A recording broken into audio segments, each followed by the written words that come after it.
Welcome back, everyone, to the Four Houses, and if you're new here, thanks for joining. We talked about quests in the last video. A little bit of cringy, first video, whatever.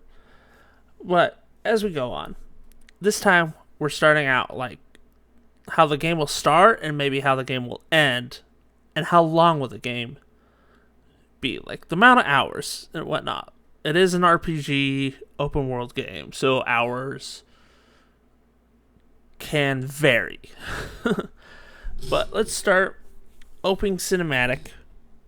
We got to see what happens. What happens to our family? Are we orphaned? Are we squib? We don't know yet. We'll figure that out in the opening part after creating our character. And then do we go to Diagon Alley or something? How do we get like our wand, our school supplies after finding out we're a wizard? Or after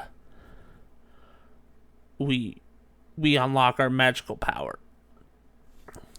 And then we go to tutorial, like once we get there, like do we pick out our like pet, like owl, maybe bird or owl, toad, or cat maybe? I don't know. That'd be cool if we can. And then like with getting the wand, like if you signed up through the WB thing and link your Wizarding World account together, you get your wand, your house robes, and your house. But how... I'm thinking that doesn't go in until we hit the sorting house, but how do we get our wand is the thing. We're going to get it from Ollivanders, I hope. Or it's just like, oh, your parents left you this wand after they died. So we'll find that out in opening wise. And then we get to the sorting hat ceremony, where we get to choose our four houses: Gryffindor, Slytherin, Hufflepuff, and Ravenclaw. And so I wonder if it's like, oh, answers a couple questions. Is it random? Or maybe they have a random button. And then like you can pick between Gryffindor, Hufflepuff, Ravenclaw, or Slytherin right off the bat. Just whatever you want. And then they also have randomize or your linked account, which would automatically put you. So I'm guessing they would have a cinematic for just that case if you end up doing that. And it'll scream out Gryffindor or Hufflepuff or whatever. But yeah, sorry, I'm a little jump all over the place a bit. But yeah. And are we like after the first years come in? Or before? Or how's that going to work? Like they must have like some explanation for us getting sorted. Because it shows us everybody sitting down and we get our hat on. Be like, oh, it's a rare case that we have a student starting so late with us. We know it starts at the beginning of the school year. That's for sure. With everything. But is it after everybody's been sorted or before, like, before the first years? Or do we not get to see that at all and after that? I'm hoping it's like just starts off, oh, you get off the train or whatever it is. And then after that, we'll go to our first quest, whatever that quest may be. But I think throughout the tutorial, we'll get the field guide manual. And we'll see how that is. We'll get that. We'll start at level 1. And have it. And we'll work where there. So, we don't really know. Oh, well, of course we really don't know. It's all speculations right now. And then, I think that's how it happens. You go to, like, the classes. It'll start off with you going to classes. All classes, like potions, history of magic maybe, charms, defense against the dark arts. Did I miss one? Defense against dark arts, charms, history of magic, potions, herbology. There we go. Maybe those are the 5 classes we're taking. There's probably a couple others scattered around that are this sideways but not main story stuff, maybe like flying classes or something. But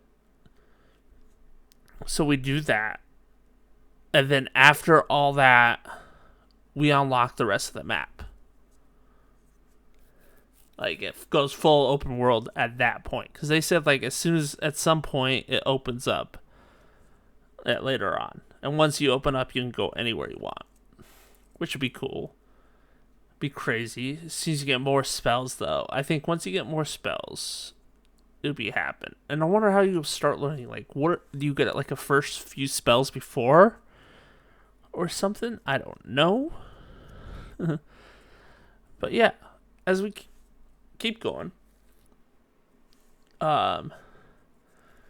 you get, so after that, we go through the game, we're playing, we're doing our quests, doing everything. And then we get to the final. We're good, evil. I wonder if they're going to, it sounds like they're going to have some multiple endings. Maybe like 2 or 3, possibly. Or it's going to be one ending that's all the same, even if you're good or evil.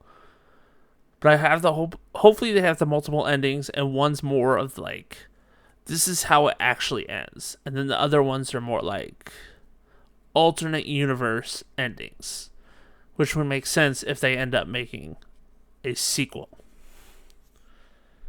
From the sequel, like, we can go after, I think I'll make a video about a sequel later on, but yeah, so there'll be like the multiple endings. One will be the actual ending of the game. And then the others will be like an alternate timeline. So when we get to a sequel, it doesn't change anything. Unless they go the Mass Effect, or unless they go like, well, all your choices from the first game kind of roll over. But that'd be kind of like weird, and I don't really expect that from a well-known studio, I would say. Like, this is their first big like AAA game, and we'll go into that later on. But yeah, so I think that's how, like, it's gonna have the main ending, and then like maybe like a few more that are like alternate universes. However they do it, it's gonna be good, and I think it's gonna have repercussions against the Wizarding World that we don't know as much. And be like, well, that stuff, it doesn't say in Harry Potter, like the books or anything. But like, if you go back and read the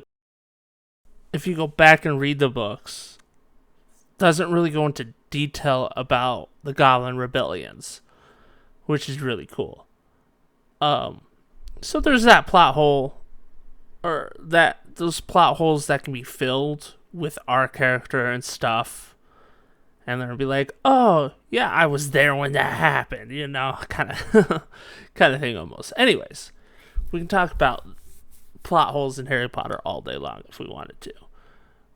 But we go into the length of the game now. The average Skyrim, not the average, but I don't know what the average RPG game length is, but Skyrim's main story was about 30 hours. I ended up having to look it up. But to be honest, I think it would be around the same length as well. It seems very long, but most games are long nowadays. So 30 hours does sound about right.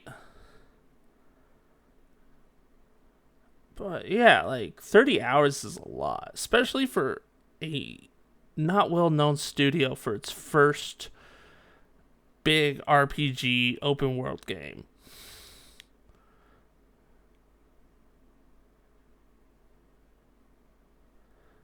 Let's see here. Yeah, about 30, 80 hours. Maybe 20 hours, 23 hours is the main state average. Okay. So, how long RPG should be? It doesn't really say. Anyway, sorry, I had to look stuff up, but yeah, so the game's going to be decently long. And then especially with all the side quests, everybody getting like, holy crap, look at that, just the wall in general of like, this is crazy. Just looking in Hogwarts, like, I think I'm going to spend hours in Hogwarts alone, and same in the room of requirement stuff, just hours alone in that, and then hours out in the open world. Got to do everything, you know. It's gonna be a long game. Oh man, it's gonna be great. If you also enjoy it, thanks for everyone joining. Again, we'll be back with some more great stuff. About a month to go. Yeah, less than a month to go. Let's go. If you haven't hit that like button or subscribe yet, please do. Leave a comment down below as well if you're getting the game or what do you think. Let me know. I'd love to hear your thoughts.